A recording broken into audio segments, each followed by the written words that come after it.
میں اس وقت نماز پڑھ کے قرآن پاک کی تلاوت میں مصروف تھی۔ میرا روزانہ کا معمول تھا کہ عصر کی نماز کے بعد میں قرآن پاک ضرور پڑھا کرتی تھی۔ بچپن سے ہی مجھے دادی نے عادت ڈالی ہوئی تھی اور یہ عادت اب میری پختہ ہو چکی تھی۔ اس وقت میں سورہ جن پڑھ رہی تھی جب مجھے امی نے بتایا کہ تمہاری سہیلی رومی آئی ہے۔ رومی کے بارے میں سن کر تو میں خوشی سے کھل اٹھی تھی۔ کتنا وقت گزرنے کے بعد آج میں رومی سے ملنے والی تھی۔ وہ مجھے دیکھتے ہی شروع ہو گئی۔ بے وفا لڑکی، کب سے تمہارا انتظار کر رہی ہوں تمہیں خوشخبری سنانے کے لیے، مگر تم ہو کہ دوبارہ پلٹ کر ہی نہیں آئی۔ وہ مصنوعی خفگی بھرے انداز میں بولی۔ اس کا انداز بتا رہا تھا کہ وہ بہت خوش ہے۔ نہ جانے کون سا خزانہ اس کے ہاتھ آ گیا تھا جو مسکراہٹ اس کے چہرے سے جدا ہی نہیں ہو رہی تھی۔ اور پھر یہ راز بھی پتہ چل ہی گیا کہ اس کی شادی ہونے والی تھی۔ سن کر مجھے بھی بہت خوشی کا احساس ہوا۔ میں نے اس کے منگیتر کے بارے میں پوچھا تو وہ شرما کر کہنے لگی، آنٹی باہر ہیں، وہ سن رہی ہوں گی، کیا کہیں گی میرے بارے میں، کیسی بے شرم لڑکی ہے۔ چلو اوپر چلتے ہیں، وہاں پر بیٹھ کر بات کریں گے۔ میں بھی اس کے ہونے والے شوہر کے بارے میں جاننے کے لیے بے تاب ہو رہی تھی۔ پھر جب ہم چھت پر آئے تو ادھر ادھر کی باتوں کے دوران رومی نے اپنی پریشانی کا ذکر چھیڑ دیا۔ یار، پتہ نہیں میرے سسرال والے کیسے ہوں گے، وہ مجھے امی کے گھر آنے کی اجازت بھی دیں گے یا نہیں، وہ تو شاید مجھے نانوں کے گھر بھی نہ جانے دیں۔ اس کے لہجے میں ایک حسرت تھی۔ کیوں؟ تمہاری نانوں کے گھر میں ایسا کیا ہے؟ اگر تمہیں ان سے ملنے کا اتنا ہی اشتیاق ہوا تو تم انہیں اپنی اماں کے گھر میں بلا لیا کرنا۔ اب کیا تم سسرال میں جاتے ہی ان کے ساتھ لڑائی جھگڑا اور اپنی باتیں منوانا شروع کر دو گی؟ میں نے بڑی بوڑھیوں کی طرح اسے نصیحتیں کرنا شروع کر دیں۔ یار، تم نہیں جانتی میرا نانی کے گھر میں بچپن کتنا اچھا گزرا ہے۔ گو کہ وہ گھر پراسرار تھا، وہاں پر جنات بھی رہتے تھے، مگر مجھے کبھی وہاں پہ ڈر نہیں لگا۔ مجھے تو ایسا لگتا تھا کہ جیسے وہ جنات ہمارے مددگار ہیں۔ نانو بھی بتاتی تھی کہ جنات ان کی کس طرح سے مدد کرتے رہے تھے۔ ایک بار نانا ابو بہت زیادہ بیمار ہو گئے تھے۔ ان کی بیماری کسی کو سمجھ میں نہیں آ رہی تھی۔ گھر میں جو بھی جمع پونجی تھی وہ نانا کے علاج پہ خرچ ہو رہی تھی۔ نانی کا سارا زیور بک گیا تھا۔ ان کا سارا قیمتی ساز و سامان بھی ایک ایک کر کے بیچ دیا گیا تھا۔ پھر ان پیسوں سے نانا کا علاج کروایا جانے لگا۔ میری امی اور ان کے باقی بہن بھائی بھی بہت چھوٹے تھے اس وقت۔ نانی ہی تھیں جن پر اکیلے اتنی بڑی ذمہ داریاں تھیں۔ نانی بیچاری بری طرح سے گھبرا گئیں کہ وہ کیا کریں، ان مسائل پر کیسے قابو پائیں۔ نانا ابو کی بیماری بھی کسی کو سمجھ میں نہیں آ رہی تھی۔ ایسے میں جب سارا سامان بھی ایک ایک کر کے بک گیا اور سارے رشتہ داروں نے بھی آنکھیں ماتھے پر رکھ لی تھیں، کوئی بھی ان کے قریب آنے کو، ان کی مدد کرنے کو تیار نہیں تھا۔ وہ سب لوگ جو نانا کی زندگی میں ان کے آگے پیچھے پھرتے تھے، مہمان بن کر آتے تھے، اب تو وہ دور سے ہی سلام کر کے بھاگ جاتے تھے کہ کہیں نانی ان سے پیسے نہ مانگ لے۔ نانی بڑی خوددار طبیعت کی مالک تھی۔ انہوں نے سوچا کہ محنت مزدوری کر لوں گی، لوگوں کے برتن دھو لوں گی، مگر کسی کے سامنے ہاتھ نہیں پھیلاؤں گی۔ اس دن وہ سوئیں تو ان کا پختہ ارادہ تھا کہ وہ کل کسی گھر میں جا کر کام ضرور کریں گی۔ پوری رات نانا کی طبیعت بھی خراب رہی۔ اگلے دن نانی اٹھی تو ان کے تکیے کے نیچے بہت سارے نوٹ پڑے ہوئے تھے۔ یہ دیکھ کر تو وہ حیران رہ گئی کہ گھر میں تو کوئی بھی نہیں آیا تھا، تو پھر یہ نوٹ کون رکھ کر گیا؟ اس سے انہوں نے اپنی ساری ضرورتیں بھی پوری کی، نانا کو دوائی بھی لے کر دی۔ اب جب بھی نانی کو ضرورت ہوتی تو پیسے انہیں اپنے تکیے کے نیچے سے ملنے لگتے، کبھی کچن میں کسی ڈبے میں پڑے ہوتے۔ نانی کو اب صاف اندازہ ہو گیا تھا کہ اس گھر میں کوئی ایسا موجود ہے جو ہماری مدد کر رہا ہے۔ لوگوں نے تو ساتھ چھوڑ دیا تھا، مگر اس گھر کے نادیدہ مکینوں نے کبھی ساتھ نہیں چھوڑا تھا۔ اور پھر ایک رات کو جب نانا کی طبیعت بہت خراب ہو گئی، نانی مسلسل روئے جا رہی تھی۔ پتہ نہیں ہمارے گھر کا کیا بنے گا، پتہ نہیں میرے شوہر کیسے ٹھیک ہوں گے، ان کے علاج میں تو کوئی کسر نہیں چھوڑی۔ اسی وقت دروازے پر دستک ہوئی۔ نانی حیران رہ گئی، آدھی رات کو کون گھر میں آ گیا؟ اب جب دروازہ کھولا تو سامنے ایک بزرگ تھے جنہوں نے ایک بڑی سی چادر میں اپنا چہرہ آدھے سے زیادہ چھپایا ہوا تھا۔ انہوں نے ایک پیالہ دادی کے سامنے کیا جس میں عجیب و غریب جڑی بوٹیاں تھیں۔ کہنے لگی، یہ جڑی بوٹیاں پیس کر ہر روز نہار منہ اپنے شوہر کو پلاؤ، تمہارا شوہر ٹھیک ہو جائے گا۔ یہ کہہ کر وہ وہاں سے چلے گئے تھے۔ نانی انہیں آوازیں دیتی رہ گئیں، ارے آپ کون ہیں؟ گھر میں تو آئیں، کم از کم چائے تو پی لیں، گھر آئے مہمان کا ایسے کچھ کھائے پیے بغیر جانا مناسب نہیں۔ مگر وہ جو کوئی بھی تھے سنی انسنی کر کے وہاں سے چلے گئے۔ نانی حیران رہ گئی۔ مگر انہوں نے اس دوا کو روزانہ نانا کو استعمال کروانا شروع کر دیا اور پھر باقی ساری دواؤں کو چھوڑ دیا تھا۔ اب نانی نے بھی محسوس کیا کہ نانا تو دن بدن بہتر ہو رہے ہیں، ان کی صحت بھی پہلے سے اچھی ہو گئی تھی، اور پھر ایک دن وہ بالکل صحت یاب ہو گئے تھے۔ نانی کو اس بات پر بہت حیرت تھی کہ وہ کون تھا جو ان کی غیبی مدد کر رہا تھا، اور وہ کون تھا جو انہیں یہ جڑی بوٹیاں دے کر گیا تھا۔ اس کے بعد انہوں نے کبھی اس انسان کو نہیں دیکھا تھا، مگر ان جنات نے ان کی نظروں سے روپوش رہتے ہوئے ان کی بہت مدد کی تھی۔ میں بھی جب کبھی وہاں پر جاتی تو مجھے ایسے محسوس ہوتا تھا جیسے میرے آس پاس کوئی موجود ہو۔ مجھے وہاں پر بہت سارے بچے کھیلتے ہوئے نظر آتے تھے، میں بھی ان کے ساتھ کھیلنے لگتی تھی۔ بعد میں جب امی سے ان کے بارے میں پوچھتی تو امی ڈر جاتی، مجھے کہتی کہ تم میرے پاس ہی رہا کرو، تمہیں باغ میں جانے کی ضرورت نہیں ہے۔ اس کی جب یہ ساری باتیں ختم ہوئیں تو میرا ہنس ہنس کر برا حال ہو رہا تھا، میں ہنسی سے لوٹ پوٹ ہو رہی تھی۔ وہ مجھے ناگواری اور غصے سے دیکھنے لگی۔ تمہیں کس بات پر ہنسی آ رہی ہے؟ یہی تمہاری بے سروپا باتوں پر۔ ایسا کیسے ہو سکتا ہے کہ جنات نے تمہاری نانی کی مدد کی اور وہ تمہیں بھی محسوس ہوتے تھے؟ ارے جنات کے پاس اتنا ٹائم ہے کہ وہ انسانوں کے درمیان اپنا وقت برباد کریں، ان کی اپنی دنیا ہے، اپنی زندگی ہے، وہ اپنے معاملات کو چھوڑ کر انسانوں کے معاملات سدھارنے کے لیے ان کی دنیا میں آئیں گے۔ کیا بچوں جیسی باتیں کر رہی ہو؟ رومی مجھ سے ناراض ہو گئی تھی۔ جب کبھی تمہارا کسی جن سے پالا پڑا نا، تب میں تم سے پوچھوں گی۔ اور ایک بار پھر سے میں ہنستی تھی۔ اگر ایسی ہی بات ہے تو اپنی حویلی کے جن سے کہو کہ وہ مجھے اپنی موجودگی کا احساس دلائیں، وہ مجھ سے شادی کر کے دکھائیں تو میں مانوں گی کہ واقعی اس حویلی میں جنات ہیں۔ میرا اتنا کہنا ہی تھا کہ اچانک سے مجھے گھبراہٹ سی ہونے لگی، سانس لینے میں دقت ہونے لگی، اپنے آس پاس مجھے تیز تیز سرسراہٹ سنائی دینے لگی۔ ایک دم سے مجھے اپنے آس پاس تیز تپش کا بھی احساس ہوا، ایسے لگ رہا تھا جیسے میں جلتی آگ کے الاؤ میں آ گئی ہوں۔ میں بری طرح گھبرا گئی تھی، یہ میرے ساتھ کیا ہو رہا ہے؟ اور پھر اچانک سے میری آنکھوں کے سامنے اندھیرا چھانے لگا تھا۔ میں آنکھیں مسلنے لگی تو رومی جو اپنی ہی باتوں میں مگن تھی مجھے دیکھ کر حیران رہ گئی۔ کیا ہوا ہے تمہیں؟ پتہ نہیں، مجھے کچھ نظر نہیں آ رہا، میری آنکھوں کے سامنے اندھیرا چھا رہا ہے۔ وہ غصے سے بڑبڑانے لگی۔ کتنی بار تمہیں کہہ چکی ہوں، سوچ سمجھ کر بولا کرو، ابھی مغرب کا وقت ہے اور تم نے اتنی الٹی سیدھی باتیں کی ہیں۔ جانتی ہو ایسی باتوں پر انسانوں کو ناقابل تلافی نقصان بھی اٹھانا پڑ سکتا ہے۔ میں اس وقت اس کی کوئی بھی نصیحت سننے پر تیار نہیں تھی۔ میں اس وقت بری طرح خوفزدہ ہو گئی تھی، مجھے نظر کچھ نہیں آ رہا تھا۔ کیا میں ساری زندگی ایسے ہی رہوں گی؟ رومی مجھے سہارا دے کر نیچے لائی تھی۔ میں اماں کو پکار کر رونے لگی تھی۔ امی، مجھے کچھ نظر نہیں آ رہا۔ کیا ہوا؟ میرے رونے پر وہ بوکھلائے انداز میں میری طرف آئی تھی۔ امی، مجھے کچھ نظر نہیں آ رہا۔ اسی وقت رومی کا بھائی بھی اسے لینے کے لیے آ گیا تھا۔ وہ مجھے کہنے لگی، میں جلدی آؤں گی، تم اپنا خیال رکھنا۔ وہ امی کو کہنے لگی کہ آپ اسے اپنی دعاؤں کے حصار میں رکھیں، اسے مسنون دعائیں پڑھ کر دیں، یہ ٹھیک ہو جائے گی، اور اسے کسی اللہ والے کو دکھائیں۔ آپ جانتی تو ہے کہ یہ کتنی الٹی سیدھی باتیں کرتی ہے۔ امی بھی رومی کی باتوں کو بے دھیانی سے سنے جا رہی تھی۔ اس وقت ان کا سارا دھیان میری طرف تھا۔ بہت پریشان ہو گئی تھی وہ۔ شام کو ابو بھی گھر آئے تو امی مجھے لے کر ہسپتال آ گئی۔ ڈاکٹر کہنے لگا، بظاہر تو سب کچھ نارمل ہے، پتہ نہیں اچانک سے نظر آنا بند کیوں ہو گیا ہے۔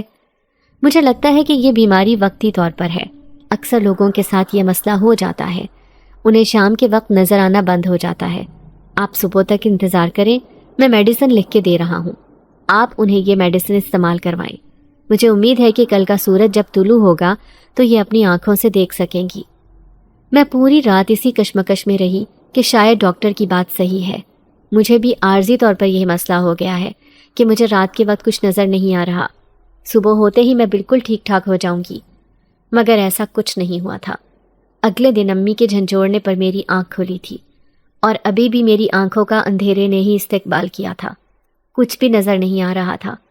امی تو پریشان ہو گئی، ڈاکٹر تو کہہ رہا تھا کہ تم ٹھیک ہو جاؤ گی۔ ابو بھی میری حالت کی وجہ سے بہت پریشان تھے۔ جوان جہان بیٹی اچانک سے معذور ہو جائے تو ماں باپ کی پریشانی تو بنتی ہی ہے۔ امی مجھے مسلسل دلاسا دیے جا رہی تھی، فکر مت کرو، یہ دوائیں استعمال کرو، چند دنوں میں تم بالکل ٹھیک ٹھاک ہو جاؤ گی۔ مگر میں پھوٹ پھوٹ کر رو پڑی، امی اب میں کبھی بھی ٹھیک نہیں ہوں گی، پتہ نہیں کیوں مجھے ایسے لگ رہا ہے جیسے میری زندگی ختم ہو گئی ہے، جیسے اندھیرے میرے مقدر بن گئے ہیں، مجھے کچھ بھی نظر نہیں آ رہا۔ میں پھوٹ پھوٹ کر رو پڑی تھی۔ امی نے مجھے اپنے بازوؤں میں بھینچ لیا۔ ہم تمہیں ایسے اکیلا کبھی بھی نہیں چھوڑیں گے، ہم تمہیں اچھے سے اچھے ڈاکٹر کے پاس لے کر جائیں گے، تمہارا علاج کروائیں گے۔ مگر اسی دن ایک عجیب بات ہوئی تھی۔ ایک انتہائی امیر کبیر خاندان سے میرا رشتہ آ گیا تھا۔ وہ عورتیں امی ابو کے لیے اجنبی تھیں۔ ان کے لباس سے، ان کے رہن سہن سے ان کی خاندانی عمارت ٹپک رہی تھی۔ انہوں نے بازوؤں تک سونے کے گہنے پہنے ہوئے تھے۔ مجھے دیکھ کر وہ مجھ پر فریفتہ ہونے لگیں۔ یہ سب میرے لیے اچانک افتاد کی مانند تھا۔ پہلے اچانک سے میری نظر کا چلا جانا، اور پھر اتنے امیر خاندان سے میرا رشتہ آ جانا۔ امی ابو دونوں کشمکش کا شکار تھے کہ وہ کیا کریں۔ میں ایک معمولی شکل و صورت کی لڑکی تھی۔ امی ابو بھی ان کا گھر دیکھنے کے لیے گئے۔ واپسی پر امی ان کی تعریفیں کرتے ہوئے نہیں تھک رہی تھی۔ بہت امیر لوگ ہیں اور لڑکا بھی بہت خوبصورت ہے، تم وہاں پر بہت خوش رہو گی۔ میں جو ساری باتوں کو خاموشی سے سن رہی تھی، اب اچانک سے بول پڑی تھی۔ امی، آپ نے ان لوگوں کو میری معذوری کے بارے میں بتایا؟ جب انہیں پتہ چلے گا کہ میری نظر چلی گئی ہے، تب ان لوگوں کا کیا رد عمل ہوگا؟ تم یہ بات کسی کو مت بتانا۔ اسے کہنا کہ تمہاری جب شادی ہوئی تھی تم بالکل ٹھیک ٹھاک تھی، اچانک سے تمہارے ساتھ یہ مسئلہ ہو گیا ہے۔ مگر امی، یہ دھوکہ ہے، ہمیں ایسا نہیں کرنا چاہیے۔ امی نے مجھے ڈپٹ کر خاموش کروا دیا۔ وہ لوگ تمہارا مہنگے سے مہنگا علاج کروا کر تمہیں ٹھیک کر لیں گے، تم کسی قسم کے وہم کو مت پالو۔ ان لوگوں کو شادی کی بہت جلدی تھی، 1 ہفتے میں ہی وہ لوگ مجھے بیاہ کر لے گئے۔ امی ابو کو بھی صاف صاف کہہ دیا کہ ہمیں جہیز کا یا کسی چیز کا کوئی لالچ نہیں ہے۔ امی کا کہنا تھا کہ میں بیاہ کر ایک بہت بڑے محل میں جا رہی ہوں۔ مگر میں کتنی بدقسمت تھی کہ بچپن سے ہی مجھے کسی بہت بڑے گھر میں رہنے کا شوق تھا، اور اب جب میرا یہ شوق پورا ہوا تھا تو میں اس گھر کو اپنی آنکھوں سے دیکھنے سے محروم ہو گئی تھی۔ میری نند مجھے لے کر ایک کمرے میں آ گئی۔ میں خاموشی سے اس کی معیت میں چلتی جا رہی تھی۔ میں نے کسی پر اپنی کمزوری کو ظاہر نہیں ہونے دیا تھا کہ میری نظر چلی گئی ہے۔ امی کی بات میں نے اپنی گرہ سے باندھ لی تھی۔ اب میں سوچ رہی تھی کہ میرے شوہر کو تو یہ بات فوراً سے معلوم ہو جائے گی۔ جب اسے پتہ چلے گا تو تب وہ میرے ساتھ کیسے پیش آئے گا؟ اور پھر پوری رات میری آنکھوں میں ہی کٹ گئی۔ نہ جانے کب میں سو گئی۔ جب میری آنکھ کھلی تو میرے جسم پر آرام دہ لباس تھا، مگر میرے آس پاس کوئی بھی نہیں تھا۔ میرے کانوں میں نند کی آواز گونج رہی تھی، آنکھ کھل گئی ہے بھابھی آپ کی؟ اور اب مجھے سمجھ آیا کہ صبح ہو گئی ہے، مگر ابھی تک میرا شوہر کمرے میں نہیں آیا تھا۔ کیا یہ شادی اس کی مرضی کے خلاف ہوئی تھی؟ میں سوچ سوچ کر حیران ہو رہی تھی اور پریشان تھی۔ اب میں نے یہ ناٹک بھی کرنا شروع کر دیا تھا کہ مجھے اچانک سے نظر آنا بند ہو گیا ہے۔ سب گھر والے پریشان ہو گئے، کہنے لگے ہم تمہارا علاج کروائیں گے، تم بالکل ٹھیک ہو جاؤ گی، کسی قسم کی فکر کو مت پالو۔ امی کی بات بالکل ٹھیک تھی، وہ لوگ بہت اچھے تھے، انہیں دولت کی بھی کمی نہیں تھی، وہ لوگ کچھ بھی کر کے میرا علاج کروا سکتے تھے۔ مگر پھر بھی ان لوگوں کو دھوکہ دینا مجھے بالکل بھی اچھا نہیں لگ رہا تھا۔ اگلے دن امی ابو مجھ سے ملنے کے لیے آئے تو میں نے ان کے سامنے خوش ہونے کا ناٹک کیا۔ میں انہیں یہ نہیں بتانا چاہتی تھی کہ میرے ساتھ کچھ عجیب ہو رہا ہے۔ ابھی تک تو میں نے اپنے شوہر کی آواز تک نہیں سنی تھی، نہ ہی وہ اس سارے عرصے میں میرے پاس آیا تھا۔ امی ابو چلے گئے تو میری نند میرا ہاتھ پکڑ کر مجھے کھانے کی ٹیبل پر لائی تھی اور پھر اپنے ہاتھوں سے مجھے کھانا کھلانے لگی۔ اس کھانے کا ذائقہ اتنا لذیذ اور منفرد تھا کہ میں تو حیران ہی رہ گئی۔ اتنا مزے کا کھانا میں نے آج تک نہیں کھایا۔ بے ساختہ میرے لبوں سے یہ بات نکلی تو لڑکی ہنسنے لگی۔ آپ صحیح کہہ رہی ہیں، ایسا کھانا کبھی نہیں کھایا ہوگا آپ نے، کیونکہ اس دنیا میں ایسے کھانے بنتے ہی نہیں ہیں۔ اس کی عجیب سی بات پر میں چونک گئی۔ کیا مطلب؟ تب میری ساس کہنے لگی، ارے تم اس کی باتوں پر سنجیدہ مت ہوا کرو، یہ مذاق کرتی رہتی ہے۔ اب جب تم یہاں پر ہوگی تو تمہیں سب کی طبیعت کا، عادت کا اچھے سے اندازہ ہو جائے گا۔ میں ان کی باتوں پر مسکرا دی۔ میں نے اپنی نند سے اپنے شوہر کے بارے میں پوچھا تو وہ کہنے لگی کہ صفوان بھائی اپنے کاموں کی وجہ سے بہت مصروف ہیں، جیسے ہی انہیں فرصت ملی تو وہ گھر میں ضرور آئیں گے، اور وہ بھی تو آپ کو دیکھنے کے لیے آپ سے زیادہ بےتاب ہو رہے ہیں۔ اس کی بات پر میں نے شرما کر سر جھکا لیا تھا۔ میری نند مجھے میرے کمرے میں لے کر آ گئی تھی۔ اس نے پھر مجھے دوبارہ سے تیار کیا تھا، کہنے لگی اب آپ یہاں پر آرام سے بیٹھ جائیں، ہمارے خاندان کی کچھ خواتین ہیں جو آپ کو دیکھنا چاہتی ہیں، جنہوں نے کل آپ کو نہیں دیکھا۔ سب مجھے کہہ رہے تھے کہ میں بہت خوبصورت لگ رہی ہوں۔ پتہ نہیں کیوں مجھے ایسے لگ رہا تھا جیسے وہ لوگ میرا مذاق اڑا رہے ہیں، کیونکہ میں جانتی تھی کہ میں بالکل عام سی شکل و صورت کی لڑکی ہوں۔ مجھ میں ایسا بالکل کچھ بھی خاص نہیں ہے کہ میری یوں تعریف کی جائے۔ مجھے آس پاس عورتوں کی آوازیں سنائی دے رہی تھیں، بھانت بھانت کی بولیاں تھیں۔ میرا اب سر چکرانے لگا تھا۔ نہ جانے کتنی دیر گزر گئی تھی مجھے یہاں پر بیٹھے ہوئے، پتہ نہیں یہ لوگ یہاں سے جائیں گے بھی یا نہیں۔ اور پھر جب ہر طرف خاموشی چھانے لگی تو تب میری ساس میرے پاس آئی، کہنے لگی تم یہ پانی اپنی آنکھوں میں لگاؤ، اسے پی بھی لو، سب ٹھیک ہو جائے گا، تمہاری نظر واپس آ جائے گی، اللہ نے کرم کیا تو تم دیکھنے کے قابل ہو جاؤ گی۔ جیسا انہوں نے مجھے کہا تھا میں نے ویسا ہی کیا تھا۔ پھر میری خوشی کی انتہا نہیں رہی جب اچانک سے میری نظریں دیکھنے کے قابل ہو گئی تھیں۔ میری آنکھوں کی روشنی لوٹ آئی تھی، میں تو خوشی سے پاگل ہوئی جا رہی تھی۔ آنٹی نے وہ پانی ایک ملازمہ کے ہاتھ واپس بھجوا دیا۔ آنٹی یہ کیا تھا اور اس سے میری نظر واپس کیسے آ گئی؟ کہنے لگی کہ وہ دم شدہ پانی تھا، ہمارے ایک پیر صاحب ہے، انہوں نے ہی ہمیں یہ پانی دم کر کے دیا تھا، خاص طور پر ہم نے تمہارے لیے منگوایا ہے۔ تمہارا مسئلہ میں نے ان سے بیان کیا تو وہ کہنے لگے کہ تم جلد ہی ٹھیک ہو جاؤ گی۔ اب جب میری روشنی واپس آ گئی تو میں نے سوچا کہ مجھے اس گھر کو ضرور دیکھنا چاہیے۔ اماں نے تو اس گھر کی بہت تعریفیں کی تھیں، کہتی تھیں کہ گھر بہت پیارا ہے، اور اب میں سب کچھ اپنی آنکھوں سے دیکھ سکتی تھی۔ ہلکا پھلکا سا لباس میں نے پہن لیا تھا۔ جب میں نے وارڈروب کھولی تو وہاں پر ایک سے بڑھ کر ایک قیمتی لباس دیکھا، جن کے بارے میں نے محض خواب میں سوچا تھا۔ مجھے سمجھ نہیں آ رہی تھی کہ ان لوگوں کو میری ایسی کون سی ادا بھائی تھی کہ یہ لوگ مجھے بیاہ کر اتنے بڑے گھر میں لے کر آئے۔ ان لوگوں کو تو لڑکیوں کی کوئی کمی نہیں ہوگی۔ میں جیسے ہی کمرے سے باہر نکل کر آئی تو وہاں پر ایک ملازمہ کھڑی تھی۔ آپ اپنے کمرے میں واپس جائیں، وہ عجیب سے انداز میں بولی۔ کیا مطلب؟ کیوں جاؤں کمرے میں؟ کیا میں کمرے سے باہر نہیں نکل سکتی؟ وہ مجھے عجیب سے انداز میں دیکھنے لگی تھی۔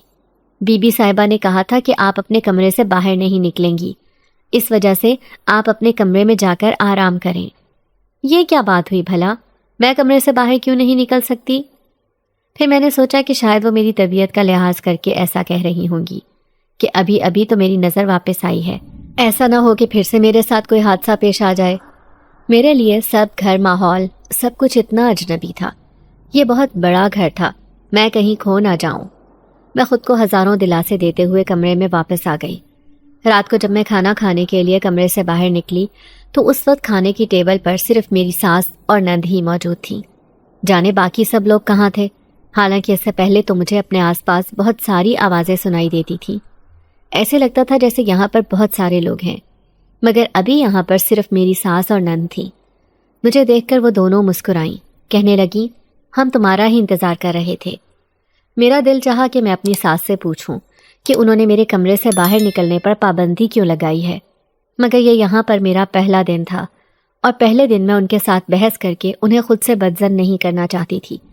میں خاموشی سے کھانا کھانے کے لیے بیٹھ گئی تھی، مگر ان سب لوگوں کے بارے میں ضرور پوچھا تھا جو گھر میں موجود تھے۔ ارے وہ سب لوگ تو مہمان تھے، واپس چلے گئے، میری ساس نے مصروف سے انداز میں جواب دیا تو میں نے بھی زیادہ کریدنا مناسب نہیں سمجھا۔ میں تو یہ سمجھ رہی تھی کہ یہ سب گھر کے افراد تھے۔ چلو اچھا ہے، ویسے بھی اتنے سارے لوگوں میں تو میرا جی گھبراتا تھا، مگر یہ بھی حیرت تھی کہ اتنا بڑا گھر تھا اور اس میں صرف یہ 2 خواتین تھیں۔ نہ جانے میرا شوہر کہاں تھا، ابھی تک تو اسے میں نے دیکھا ہی نہیں تھا۔ اس کے بارے میں سوچ کر ہی میری حالت عجیب سی ہونے لگی تھی۔ کھانا کھاتے ہوئے میری اچانک سے اپنے ساس کے چہرے پر نظر پڑی تو میرے منہ سے چیخ نکل گئی تھی، کیونکہ ان کا چہرہ ایک دم سیاہ پڑ گیا تھا اور پھر ایک دم ہی نارمل ہو گیا۔ میرا حیرت سے کھلا منہ دیکھ کر وہ پہلے سٹ پٹائیں، پھر مجھے پیار سے دیکھتے ہوئے کہنے لگیں کیا ہوا ہے؟ مگر جو منظر میں نے اچانک سے دیکھا تھا اسے میں بھلا نہیں پا رہی تھی۔ وہ صرف ایک لمحے کا کھیل تھا، ایک لمحے کے لیے ان کا چہرہ بدلا تھا اور پھر سے وہ نارمل حالت میں آ گئی تھی۔ میری نند بھی اپنی ماں کو غصے سے دیکھ رہی تھی، وہ بہت گھبرائی ہوئی نظر آنے لگی تھی۔ پھر معذرت کر کے وہاں سے اٹھ کر چلی گئیں۔ بھابھی آپ کھانا کھائیں، آپ نے کھانا کیوں چھوڑ دیا؟ میری نند بار بار میری ساس کو غصے سے گھورے جا رہی تھی، جو کہ میری سمجھ سے باہر تھا۔ میں نے جو کچھ کھانا تھا میں کھا چکی، اب تو مزید ایک لقمہ بھی میں حلق سے نیچے نہیں اتار سکتی تھی۔ میں چپ کر کے اپنے کمرے میں آ گئی تھی۔ یہ سب کیا ہو رہا تھا؟ یہ لوگ اتنے عجیب کیوں تھے؟ گھر کا ماحول اتنا عجیب کیوں تھا؟ اتنا بڑا گھر تھا مگر گھر میں رہنے والے صرف 2 لوگ تھے۔ اس کے علاوہ بہت سارے ملازم تھے۔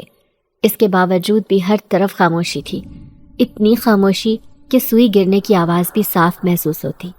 میرے کمرے سے باہر نکلنے پر پابندی کیوں تھی؟ آخر کیا ہو رہا تھا اس گھر میں جو وہ لوگ چاہتے تھے کہ مجھے معلوم نہ ہو؟ اب میرے دل میں تجسس کے ساتھ ساتھ خوف بھی بیٹھ گیا تھا۔ یہ لوگ تو بہت عجیب تھے، کہیں یہ لوگ مجھے کسی نقصان میں مبتلا نہ کر دیں۔ اور میرا شوہر کیسا عجیب انسان تھا، وہ شادی کر کے فرار ہو گیا، گھر میں لا کر جیسے مجھے بھول ہی گیا۔ میں نے سوچا کہ میں رات کو سب کے سونے کے بعد اپنے کمرے سے باہر نکلوں گی، پھر دیکھوں گی کہ اس حویلی میں کیا ہو رہا ہے۔ تھوڑی ہی دیر گزری تھی جب مجھے باہر سے عجیب عجیب سی آوازیں سنائی دینے لگیں۔ ایسے لگ رہا تھا جیسے بہت سارے جانور ایک ساتھ بول رہے ہوں۔ تھوڑی دیر تک خاموشی چھا جاتی اور پھر سے ایسی ہی آوازیں سنائی دینے لگتی۔ اب میں بری طرح سے ڈر گئی۔ یہ ہو کیا رہا تھا؟ میں اپنے کمرے سے باہر نکلی تو وہ ملازمہ اس وقت کمرے کے باہر موجود نہیں تھی۔ شاید وہ اپنے کمرے میں آرام کرنے کے لیے گئی تھی۔ میں آہستگی سے محتاط نظروں سے ادھر ادھر دیکھتے ہوئے آگے بڑھنے لگی۔ واقعی یہ گھر کسی محل سے کم نہیں تھا، بہت بڑا گھر تھا۔ ایک لمبی قطار میں کمرے بنے ہوئے تھے۔ میں نہیں جانتی تھی کہ ان کمروں میں کس کی رہائش ہے، مگر جس طرف سے مجھے آوازیں سنائی دے رہی تھیں میں اس طرف چلنے لگی تھی۔ مجھے ڈر بھی لگ رہا تھا، کہیں وہ خطرناک جانور نہ ہوں، وہ مجھے نقصان نہ پہنچا دیں۔ مگر مجھے ایسے بھی محسوس ہو رہا تھا جیسے ان آوازوں میں درد ہو، ایک تکلیف ہو۔ میں ان کی تکلیف کو دور کرنا چاہتی تھی۔ چلتے چلتے میں وہاں سے کافی دور نکل کر آ گئی۔ پھر سامنے کا منظر دیکھ کر تو میں حق تک رہ گئی۔ وہاں پر ایک گھنا جنگل تھا، دور دور تک ہر طرف اونچے لمبے درخت پھیلے ہوئے تھے۔ میں سوچ میں پڑ گئی کہ گھر کے اس حصے کی طرف 4 دیواری کا اہتمام کیوں نہیں کیا گیا؟ اس جنگل کو گھر میں کیوں کر شامل کیا گیا ہے؟ کیا یہ جنگل بھی اسی گھر کا حصہ ہے؟ یہ آوازیں تو اسی جنگل سے ہی آ رہی تھی۔ کتنے بے وقوف لوگ تھے یہ جنہوں نے یہاں پر اپنا گھر بسا لیا۔ کیا انہیں یہ نہیں معلوم تھا کہ جنگل میں خطرناک جانور بھی ہوتے ہیں جو گھر میں داخل ہو سکتے تھے، کسی کو نقصان بھی پہنچا سکتے تھے؟ اسی جنگل میں میں نے ایک سایہ گم ہوتا ہوا دیکھا۔ وہ سفید کپڑے پہنے ہوئے تھا۔ میں اس انسان کا پیچھا کرتے ہوئے وہاں تک آ گئی تھی۔ چلتے چلتے میں بہت دور نکل آئی۔ اب نہ تو مجھے کسی جانور کی آواز سنائی دے رہی تھی، نہ کوئی انسان دکھائی دے رہا تھا۔ اب میں واپس کیسے جاؤں؟ ہر طرف جنگل ہی جنگل تھا، اندھیرا بھی بہت زیادہ پھیلا ہوا تھا۔ میں جو اپنے ساتھ ٹارچ لے کر آئی تھی وہ بھی بند ہو چکی تھی۔ اب اندھیرے میں واپس جانا میرے لیے ممکن نہیں رہا تھا۔ میں بری طرح سے گھبرا گئی کہ میں نے یہ کیا بے وقوفی کی ہے۔ تبھی میرے کندھے پر کسی نے ہاتھ رکھا۔ میں بری طرح سے خوفزدہ ہو گئی، اچھل کر پلٹی تو وہاں پر وہی ملازمہ کھڑی مجھے عجیب نظروں سے گھور رہی تھی۔ آپ کو میں نے منع بھی کیا تھا کہ آپ اپنے کمرے سے باہر نہیں نکلیں گی۔ بڑی بی بی نے بھی آپ کو منع کیا تھا، مگر اس کے باوجود بھی آپ کمرے سے نکل کر اس جنگل میں آ گئیں۔ کیا آپ کے لیے بی بی جی کی کہی بات کی کوئی اہمیت نہیں ہے؟ اس کی باتوں پر میں بوکھلا گئی۔ نہیں، میں بس ایسے ہی یہاں پر آ گئی۔ مجھے لگا تھا کہ یہاں پہ کوئی ایسا ہے جسے میری مدد کی ضرورت ہے۔ ملازمہ کچھ دیر تو مجھے دیکھتی رہی، پھر کہنے لگی، یہاں پر کسی کو بھی آپ کی مدد کی ضرورت نہیں ہے، اب آپ خاموشی سے واپس چلیں۔ اس کے ہاتھ میں ایک ٹارچ لائٹ تھی جس کی روشنی میں دیکھتے ہوئے میں آگے بڑھنے لگی تھی۔ مجھے اپنے پیچھے قدموں کی چاپ کا بھی احساس ہو رہا تھا۔ ہمارے پیچھے کوئی آ رہا ہے، میں نے ملازمہ سے کہا تھا۔ اس نے سنی انسنی کر دی میری بات۔ میری بات سنو، ہمارے پیچھے کوئی آ رہا ہے، مجھے کسی کے قدموں کی چاپ سنائی دے رہی ہے۔ وہ پلٹی مگر کچھ کہے بغیر دوبارہ سے آگے چل پڑی تھی۔ اب میرا ہاتھ پکڑ کر وہ تیز تیز چلنے لگی تھی۔ اس کا ہاتھ اتنا گرم کیوں ہو رہا تھا؟ کیا تمہیں بخار ہے؟ میں نے پوچھا تو اب کی بار بھی اس نے میری بات کا کوئی جواب نہیں دیا۔ مجھے اپنا ہاتھ جلتا ہوا محسوس ہونے لگا تھا۔ ایسے لگ رہا تھا جیسے میرا ہاتھ کسی جلتے ہوئے آگ کے الاؤ میں آ گیا ہو۔ اور یہی احساس مجھے اپنے گھر کی چھت پر ہوا تھا جب اچانک سے میری آنکھوں کی روشنی چلی گئی تھی، اور اب پھر سے وہی آگ کا الاؤ مجھے اپنے آس پاس دہکتا ہوا محسوس ہونے لگا۔ میں بری طرح سے ڈر گئی۔ یہ میرے ساتھ ہو کیا رہا تھا؟ یہ تو ملازمہ تھی، مگر اس کے باوجود بھی اس کا نخرہ کتنا تھا، کسی بات کا سیدھے منہ جواب ہی نہیں دیتی تھی۔ تم مجھے بتاؤ گی کہ یہ سب کیا چل رہا ہے؟ ہمارے پیچھے کون آ رہا ہے؟ آپ چپ کر کے چلتی جائیں، جلدی سے یہاں سے نکلنے کی کریں بس۔ اس کے قدموں کی رفتار تیز ہو گئی تھی۔ اب آہستہ آہستہ ان قدموں کی چاپ مدھم ہو گئی جو ہمارے پیچھے آ رہے تھے۔ یقیناً وہ جو کوئی بھی تھا وہیں پہ رک گیا تھا۔ میں بار بار پیچھے پلٹ کر دیکھتی رہی، مگر وہ جو کوئی بھی تھا اتنا ضرور محسوس ہو رہا تھا کہ اس نے سفید رنگ کا لبادہ اوڑھ رکھا تھا جو کہ اندھیرے میں بھی صاف نظر آ رہا تھا۔ مجھے کمرے میں لا کر وہ کہنے لگی، اب آپ کو رات کے وقت کمرے سے باہر نکلنے کی کوئی ضرورت نہیں ہے۔ آج تو میں آپ کو بچانے کے لیے آ گئی، روزانہ میں نہیں آؤں گی۔ اس کے بعد جو کچھ ہوگا اس کا پھر آپ ذمہ دار کسی اور کو نہیں ٹھہرائیں گی۔ وہ ملازمہ ہو کر مجھ سے کس انداز میں بات کر رہی تھی، جیسے مجھے در پردہ دھمکی دے رہی ہو۔ میرا تو غصے سے دماغ گھوم گیا تھا۔ صفوان ایک بار گھر آ جائیں، میں ان سے اس ملازمہ کی شکایت لگاؤں گی۔ ان سے پوچھوں گی کہ اس لڑکی کو گھر میں کیوں رکھا ہوا ہے۔ کیا گھر میں باقی نوکروں کی کمی ہے؟ ایسی بدتمیز لڑکی جسے بات کرنے کی بھی تمیز نہیں ہے۔ میرا اندر ہی اندر خون کھول رہا تھا، مگر صفوان گھر آتے تو ہی میں ان سے بات کر سکتی تھی، اور یہ ملازمہ، اس کو کب تک مجھے برداشت کرنا تھا۔ اگلے دن ناشتے پر میری اپنی نند سے ملاقات ہوئی تھی۔ میری ساس کہیں بھی نظر نہیں آ رہی تھی۔ بی بی جی کہاں ہیں؟ میں بھی سب کی دیکھا دیکھی انہیں بی بی جی ہی کہنے لگی تھی۔ ان کی طبیعت ٹھیک نہیں ہے، وہ اپنے کمرے میں ہیں۔ ناشتہ کرنے کے بعد میں نے اپنی نند سے کہا کہ مجھے بی بی جی کے کمرے میں لے کر چلو، میں ان کا حال احوال پوچھنا چاہتی ہوں۔ ارے نہیں بھابھی، اس کی کوئی ضرورت نہیں ہے، امی بالکل ٹھیک ہیں، آپ بالکل بھی پریشان نہ ہوں۔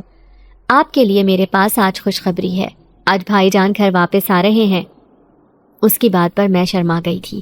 میں اس شخص کا بے تابی سے انتظار کر رہی تھی جو میری زندگی بھر کا ساتھی تھا، مگر ابھی تک وہ میری نظروں سے اوجھل تھا۔ آج پہلی بار میں اسے دیکھنے جا رہی تھی، تبھی میری حالت بھی عجیب ہو رہی تھی۔ میں وقتی طور پر ان ساری باتوں کو بھلا چکی تھی۔ اپنی ساس کی طرف سے بھی دھیان ہٹ گیا تھا، اور رات والا واقعہ بھی میرے ذہن سے نکل گیا تھا۔ اس وقت میں صرف اور صرف صفوان کے بارے میں ہی سوچ رہی تھی، اور پھر جب وہ گھر آئے تو انہیں دیکھ کر میں کہیں اور دیکھنے کے قابل ہی نہیں رہی تھی۔ اتنا اونچا، لمبا، وجیح مرد میں نے اپنی زندگی میں نہیں دیکھا تھا، مگر اس کی آنکھوں میں میرے لیے پسندیدگی کے تاثرات نہیں تھے۔ وہ خاموش اور سرد تاثر لیے ہوئے تھا۔ لیے دیے رہنے والے انداز میں وہ مجھے دیکھے جا رہا تھا۔ پھر وہ واش روم میں چلا گیا، کپڑے بدل کر باہر آیا اور کہنے لگا، ملازمہ کو بولو کہ کھانا لگا دے، مجھے سخت بھوک لگی ہے۔ اس کے علاوہ اس نے مجھ سے کوئی بات نہیں کی تھی۔ اس کا یہ رویہ تو مجھے سمجھ میں ہی نہیں آ رہا تھا۔ آخر وہ اتنی اکڑ کس بات پر دکھا رہا تھا؟ کیا یہ شادی اس کی مرضی کے بغیر ہوئی تھی؟ کھانا کھانے کے دوران مسلسل خاموش تھا۔ میری ساس اس وقت بھی کھانے کی ٹیبل پر موجود نہیں تھی، اور میرے شوہر نے ان کی غیر موجودگی کا نوٹس بھی نہیں لیا تھا۔ میری نند بھی تھوڑا سا کھانا کھا کر اپنے کمرے میں چلی گئی تھی، جبکہ میں وہیں پر بیٹھ کر اپنے شوہر کو دیکھنے لگی۔ انہوں نے تو ایک بار بھی نظر اٹھا کر میری طرف نہیں دیکھا تھا۔ ان کا رویہ میرے لیے نہایت حیران کن تھا۔ میں نے تو یہ سنا تھا کہ یہ شادی اس کی پسند سے ہوئی ہے، مگر وہ تو مجھے نظر بھر کر دیکھ بھی نہیں رہا تھا۔ آخر اس کی کیا وجہ تھی؟ میں حیران پریشان رہ گئی تھی۔ اور پھر جب میں کمرے میں آئی تو وہ بستر پر سو چکا تھا۔ میں بھی خاموشی سے ایک طرف لیٹ گئی تھی۔ کافی سارے دن اسی طرح سے بیت گئے تھے۔ وہ خاموشی سے گھر آتا، اس کا انداز ایسا تھا جیسے اس نے مجھے دیکھا ہی نہ ہو۔ اس کی بیگانگی، بے رخی میری جان لینے لگی تھی۔ میرا اب اس گھر میں دل گھبرانے لگا تھا۔ کافی دنوں کے بعد میں نے اپنی ساس کو دیکھا تھا۔ میں نے ان سے کہا کہ میں اپنی اماں کے گھر جانا چاہتی ہوں، ان سے ملنے کو دل کر رہا ہے۔ وہ مجھے غور سے دیکھنے لگیں۔ کیوں؟ اپنی ماں کے گھر کیوں جانا چاہتی ہو؟ ایک دم ان کا لہجہ بدل گیا۔ وہ سخت انداز میں پوچھنے لگی، کیا مطلب؟ کیا میں اپنے ماں باپ کے گھر نہیں جا سکتی؟ مجھے ان کا رویہ بہت عجیب لگا تھا۔ ہاں، نہیں جا سکتی، کیونکہ اب تم شادی ہو کر یہاں آ گئی ہو، اور ہمارے ہاں یہ رواج ہے، جب لڑکی ایک بار شادی ہو کر آ جاتی ہے تو اس کے بعد وہ دوبارہ ماں باپ کے گھر نہیں جاتی۔ اگر تمہارے ماں باپ کو تم سے ملنا ہوا تو وہ یہیں پہ آ جائیں گے۔ ہم تمہیں اس گھر سے نکلنے کی اجازت نہیں دے سکتے۔ اس گھر میں آ گئی ہو، اب تم اسی گھر میں رہو گی۔ اگر باہر چلی گئی تو دوبارہ تمہارے لیے اس گھر کے دروازے ہمیشہ کے لیے بند ہو جائیں گے۔ ان کی عجیب و غریب منطق سن کر میرا حیرت سے منہ کھلے کا کھلا رہ گیا تھا۔ وہ تو یہ بات کہہ کر وہاں سے چلی گئی تھی، جبکہ میری نند اس سارے معاملے میں بالکل خاموش تھی، جیسے اس نے کچھ سنا ہی نہ ہو۔ جبکہ میرا شوہر وہ تو تھا ہی عجیب و غریب انسان جو کہ میری سمجھ میں نہیں آ رہا تھا۔ آخر اسے مجھ پر غصہ کس بات کا تھا؟ اگر اس نے مجھ سے کوئی تعلق نہیں بنانا تھا، مجھے بیوی نہیں بنانا تھا، تو پھر اس نے مجھ سے شادی کیوں کی تھی؟ طرح طرح کے سوال میرے ذہن میں جنم لے رہے تھے، مگر ان کا جواب دینے والا کوئی بھی نہیں تھا۔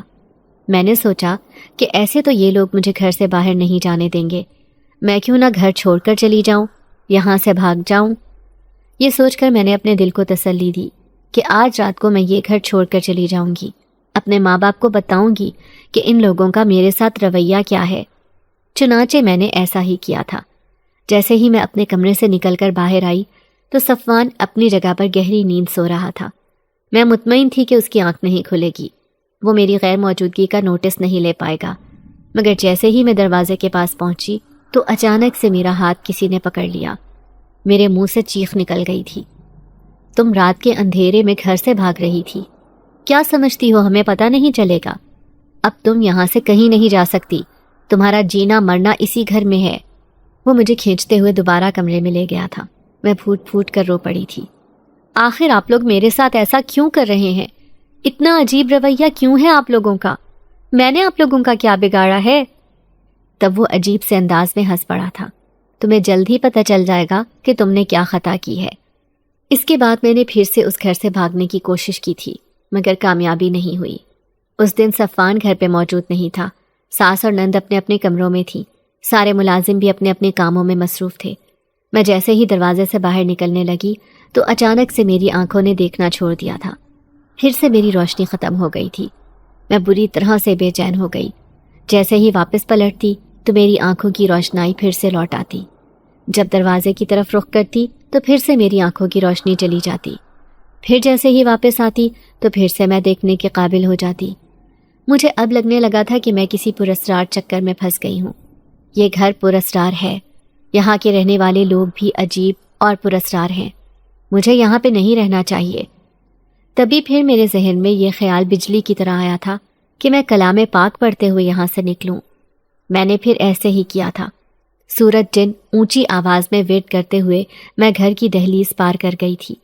اب مجھے کچھ بھی عجیب محسوس نہیں ہوا تھا، نہ ہی میری آنکھوں کی روشنی واپس گئی تھی، نہ ہی مجھے کوئی اپنا پیچھا کرتا ہوا محسوس ہوا تھا۔ میں بھاگتی ہوئی روڈ پر آئی، ایک رکشہ لیا، اسے اپنے گھر کا پتہ بتایا۔ مجھے یوں محسوس ہو رہا تھا جیسے میں صدیوں کے بعد اپنے ماں باپ سے ملنے جا رہی ہوں۔ آنکھوں میں نمی تھی، مگر یہ سفر تھا کہ ختم ہونے کا نام نہیں لے رہا تھا۔ بھائی کتنی دور ہے؟ مگر رکشے والا تو جیسے میری بات سن ہی نہیں رہا تھا۔ کوئی 1 گھنٹہ میں روڈ پر چلتی رہی تھی۔ جہاں تک مجھے اندازہ تھا میرا گھر اس گھر سے اتنا دور نہیں تھا۔ محض 15 منٹ کی مسافت کے بعد مجھے گھر پہنچ جانا چاہیے تھا، مگر ابھی تک میں روڈ پر گھوم رہی تھی۔ جیسے ہی وہ رکشہ پھر سے اسی گھر کے سامنے آیا تو میرے منہ سے چیخ نکل گئی۔ اب رکشے والے نے پیچھے مڑ کر دیکھا تو میں بری طرح سے ڈر گئی تھی، کیونکہ وہاں پہ کوئی اور نہیں بلکہ صفوان تھا۔ اس کے بعد میرے حواسوں نے میرا ساتھ چھوڑ دیا تھا، میں بے ہوش ہو گئی تھی۔ جب میری آنکھ کھلی تو میں اسی کمرے میں تھی جو میرا اور صفوان کا مشترکہ تھا۔ صفوان اس وقت میرے سامنے بیٹھا مجھے گھورے جا رہا تھا۔ تم نے پھر میری بات نہ مان کے غلطی کی ہے، پھر تم گھر سے باہر نکلی۔ جب میں نے تمہیں منع کیا تھا کہ تم یہاں سے باہر نہیں جا سکتی تو تم نے کیوں کیا ایسا؟ تمہیں میری بات سمجھ میں نہیں آتی؟ اب کی بار وہ دھاڑ کر بولا تو میں سہم گئی۔ میں بری طرح سے رونے لگی۔ آپ لوگ میرے ساتھ ایسا کیوں کر رہے ہیں؟ مجھے واپس جانے دیں، میں مر جاؤں گی یہاں، مجھے میرے ماں باپ سے ملنے دیں۔ مگر وہ تو جیسے میری کوئی بات سن ہی نہیں رہا تھا۔ اب میرے شب و روز اسی طرح سے گھر میں روتے دھوتے گزرنے لگے تھے۔ میں نہیں جانتی تھی کہ میں کبھی اپنے ماں باپ سے مل بھی پاؤں گی یا نہیں۔ صفوان مجھے دوبارہ میرے گھر والوں کے پاس جانے بھی دے گا یا نہیں۔ شاید میں یہیں پہ مر جاؤں گی، میرے گھر والوں کو میرے بارے میں پتہ بھی نہیں چلے گا۔ رو رو کر میرا برا حال ہو رہا تھا۔ اور پھر ایک دن میں نے صفوان کے سامنے ہاتھ جوڑ دیے۔ اگر آپ کو مجھ سے کوئی تعلق نہیں رکھنا تھا، اگر آپ کے دل میں میرے لیے جذبات نہیں تھے تو آپ نے مجھ سے شادی کیوں کی؟ تب وہ عجیب سے انداز میں ہنس پڑا تھا۔ تمہیں سبق سکھانے کے لیے، تمہیں تمہاری غلطی کا مزہ چکھانے کے لیے، وہ بولا تو میں حیرت سے اسے دیکھنے لگی۔ مجھے سبق سکھانے کے لیے؟ کس غلطی کا سبق سکھانے کے لیے؟ کیا کیا ہے میں نے ایسا؟ میرا حیران ہونا بنتا تھا۔ تم یاد کرو تم نے کیا کہا تھا، کہ دنیا میں جنات نام کا وجود نہیں ہوتا۔ اگر کوئی جن ہے تو تمہیں اپنی موجودگی کا احساس دلائے، تمہیں اپنے نکاح میں لے۔ میں اس وقت تمہاری یہ باتیں سن رہا تھا، تب میں نے سوچا کہ تمہیں سبق سکھانا بنتا ہے، اور پھر تبھی میں نے تمہیں اپنے نکاح میں لے لیا تھا۔ اب بتاؤ، کیا تم مانتی ہو کہ جنات اس دنیا میں موجود ہوتے ہیں یا نہیں؟ میں حیرت سے اسے دیکھے جا رہی تھی۔ کیا مطلب اس بات کا؟ ابھی تک تم سمجھی نہیں کہ ہم تمہاری طرح عام انسان نہیں ہیں، ہم جنات میں سے ہیں۔ اس کی بات پر میں بے یقینی کا شکار ہو کر رہ گئی تھی۔ ایسا نہیں ہو سکتا۔ میں ایک بار پھر سے بے ہوش ہو گئی تھی۔ یہ حقیقت قبول کرنا میرے لیے ناممکن تھا۔ میں اتنے دنوں سے جنات کے درمیان رہ رہی تھی، ایسا کیسے ہو سکتا ہے؟ جب ہوش میں آئی تو تب بھی صفوان میرے سامنے تھا۔ یہ سچ ہے کہ ہم جنات میں سے تعلق رکھتے ہیں، اور یہ بھی سچ ہے کہ تم میری بیوی ہو، میرے نکاح میں آ چکی ہو۔ اب میری اجازت کے بغیر تم اپنے لوگوں میں نہیں جا سکتی، نہ ہی اپنے ماں باپ سے مل سکتی ہو۔ میں پھوٹ پھوٹ کر رو پڑی تھی۔ میرے ساتھ ایسا مت کرو۔ تم شکر کرو کہ میں تمہیں پسند کرتا ہوں، تبھی تمہیں کوئی نقصان نہیں پہنچایا، ورنہ تمہاری جگہ پہ کوئی اور شخص ہوتا تو اسے میں ایسا سبق سکھاتا جو رہتی سانس تک یاد رکھتا۔ یہ میری محبت ہے جس نے تمہیں کوئی تکلیف نہیں پہنچائی۔ تب میں سوچنے پر مجبور ہو گئی کہ اگر یہ اس کی محبت ہے تو اس کی نفرت کی انتہا کیا ہوگی۔ مجھے اندازہ ہو گیا تھا کہ میں ہمیشہ یہیں رہوں گی۔ میں نے اس حقیقت کو قبول کر ہی لیا تھا، مگر دل کسی طرح سے بھی یہاں پر میرا نہیں لگ رہا تھا۔ بار بار اپنے ماں باپ کے چہرے آنکھوں کے سامنے لہراتے تو میں رو پڑتی تھی۔ کچھ وقت کے بعد میرے رب نے مجھے ایک بچی کی نعمت سے بھی نواز دیا تھا۔ میں ایک بیٹی کی ماں بن گئی تھی۔ وہ بہت خوبصورت تھی، بالکل صفوان کی طرح تھی۔ میں اسے دیکھ دیکھ کر روتی رہتی اور دعا مانگتی رہتی کہ میری بچی کے نصیب میری طرح نہ ہوں۔ ایک دن میں روتے ہوئے یہی دعا مانگ رہی تھی کہ میری نظر صفوان پر پڑی، جو میری باتوں پر سوچ میں گم ہو گیا تھا۔ اس کے چہرے پر عجیب سے تاثرات تھے، جیسے وہ بہت غم کی کیفیت میں ہو۔ دعا مانگ کر میں اس کے پاس آئی۔ کیا ہوا ہے؟ آپ اتنا پریشان کیوں لگ رہے ہیں؟ وہ جیسے میری بات پر چونکا تھا۔ کیا تم یہاں پر خوش نہیں ہو؟ اس کی بات پر میرے لبوں پر افسردہ سی مسکراہٹ آ گئی تھی۔ میں اس دنیا کی نہیں ہوں، میرا خمیر مٹی سے اٹھا ہے۔ میں یہاں پہ آپ لوگوں میں کیسے رہ سکتی ہوں؟ میرا دل چاہتا ہے کہ میں اپنے ماں باپ کے پاس واپس جاؤں، ان سے دل کی باتیں کروں۔ تم اپنی دنیا میں اپنے ماں باپ کے پاس ہمیشہ کے لیے جانا چاہتی ہو؟ یہ بھی بھلا پوچھنے والی بات ہے، میں روتے ہوئے کہنے لگی۔ ان کے بغیر میرا رہنا مشکل ہے۔ یہ سچ ہے کہ یہاں پہ مجھے کوئی کمی نہیں ہے، ہر قسم کی آسائشات میسر ہیں جو مجھے اپنی دنیا میں نہیں تھیں، مگر یہ بھی سچ ہے کہ مجھے آپ سے بہت ڈر لگتا ہے۔ جب جب مجھے اس بات کا احساس ہوتا ہے کہ آپ انسان نہیں ہیں، تب میں آپ سے خوف محسوس کرتی ہوں۔ میں آپ کے ساتھ ساری زندگی نہیں رہ سکتی۔ مجھے لگتا ہے کسی دن یہ خوف میری جان لے لے گا، میرا دل بند ہو جائے گا۔ تب میرے شوہر نے میرے ساتھ ایک سودا کیا، کہنے لگا، میں تمہیں طلاق دے دوں گا، تمہیں تمہارے ماں باپ کے حوالے کر دوں گا، مگر تمہیں ایک کام کرنا ہوگا، تمہیں اس بچی سے دستبردار ہونا پڑے گا۔ تم اس بچی کو میرے حوالے کر دو تو میں تمہیں تمہارے ماں باپ کے پاس بھیج دوں گا۔ یہ سودا بھی بہت مشکل تھا، فیصلہ کرنا آسان نہیں تھا، مگر میں اس دنیا میں نہیں رہ سکتی تھی۔ ایک عجیب سا خوف مجھے اپنے گھیرے میں لیے رہتا تھا۔ میں نے پھر اس کے سامنے سر جھکا دیا۔ تم بیٹی رکھ لو، مگر مجھے چھوڑ دو۔ میں نے یہ فیصلہ انتہائی کرب سے کیا تھا، مگر اس کے علاوہ میرے پاس کوئی راستہ نہیں تھا۔ اب مجھے ایک زوردار جھٹکا لگا۔ جب میری آنکھ کھلی تو میں اپنے گھر کے سامنے تھی۔ دروازہ کھول کر جب گھر کے اندر داخل ہوئی تو سامنے ہی اماں ابا تھے۔ مجھے دیکھ کر وہ حیران رہ گئے۔ ارے، تم اچانک سے یہاں پر آئی؟ خیریت تو ہے؟ اور تمہارا شوہر کہاں ہے؟ اکیلی آئی ہو؟ تب میں نے روتے ہوئے اماں کو ساری بات بتائی تو انہیں بھی یقین نہیں آ رہا تھا کہ یہ سچ ہے۔ پھر وہ روتے ہوئے کہنے لگیں، میں نہ تمہیں کہتی تھی کہ سوچ سمجھ کر بولا کرو، کبھی کبھی بے خبری میں بولا گیا کوئی بھی بول انسان کو ناقابل تلافی نقصان سے دوچار کرتا ہے۔ اب دیکھ لو، یہ کتنا بڑا روگ لگا لیا تم نے۔ کیا اپنی بچی کے بغیر رہ پاؤ گی؟ میں اپنی ماں کے گلے سے لگ کر پھوٹ پھوٹ کر رو پڑی تھی۔ آپ کی بات بالکل صحیح ہے اماں، مجھے اپنی غلطی کا بھی احساس ہو گیا ہے۔ آج کے بعد میں کبھی بغیر سوچے سمجھے نہیں بولوں گی۔ اس کے بعد میں دوبارہ کبھی صفوان کو یا اس کے گھر والوں کو نہیں دیکھ پائی تھی، نہ ہی انہوں نے کبھی مجھے اپنی موجودگی کا احساس دلایا تھا۔